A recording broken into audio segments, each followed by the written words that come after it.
আপনারা জানেন বেগম খালেদা জিয়া তিনি অসুস্থ মুমূর্ষ অবস্থায়, দুইজন প্রধানমন্ত্রী সাবেক, তিনি অসুস্থ, তার জন্য সারা দেশের মানুষ দোয়া করছে না করে নাই? আমি নিজেও করছি এবং সমস্ত আলেম উলামারা সহ সবাই দোয়া করতেছে।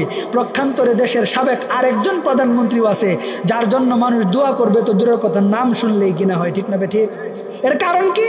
কারণ হচ্ছে একমাত্র যদি দুনিয়ার কেউ যত বড় ক্ষমতারই মালিক হোক, কোরআনের সাথে সংঘর্ষ লাগলে, আলেম উলামাদের বিরুদ্ধে গেলে, এই দুনিয়ার যত ক্ষমতারই মালিক হোক, মানুষ তারে কাছে টানতে রাজি না, ঠিক না বে ঠিক?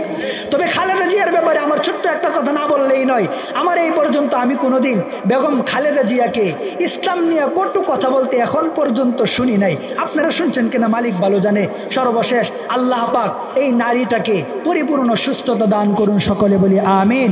আল্লাহ পাক আমাদের এই বাংলাদেশকে ইসলামের জন্য কবুল করুন। সর্বশেষ আপনাদের কাছে ছোট্ট একটা বার্তা দেই।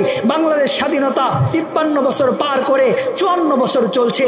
এই 54 বছর বাংলাদেশ তন্ত্রমন্ত্র দিয়ে সেজেছে, বারংবার চলেছে, কিন্তু আল্লাহর কসম বাংলাদেশে শান্তি আসে নাই, খুন বন্ধ হয় নাই, চুরি বন্ধ হয় নাই, ডাকাতি বন্ধ হয় নাই। যে কারণে সারা বাংলাদেশে আমার শায়েখ মুর্শিদ, আমার রাহবার, আমার নেতা আল্লামা মামুনুল হকের পক্ষ থেকে সারা বাংলাদেশে যেই বার্তা দিয়ে যাচ্ছি আপনাদের কাছেও দিয়ে চাই, তন্ত্রমন্ত্রের দিন শেষ, আগামীর বাংলাদেশে স্লোগান হতে হবে খেলাফতের বাংলাদেশ। তন্ত্রমন্ত্র দিয়ে অনেক দেখেছি, 53 বছরে দেখেছি।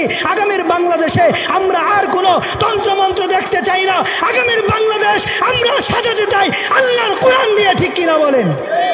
আল্লাহ পাক আমাদেরকে একটি কোরআনের সমাজ, একটি কোরআনের রাজ দেখে মরবার তৌফিক দান করুন, সকলে বলি আমিন।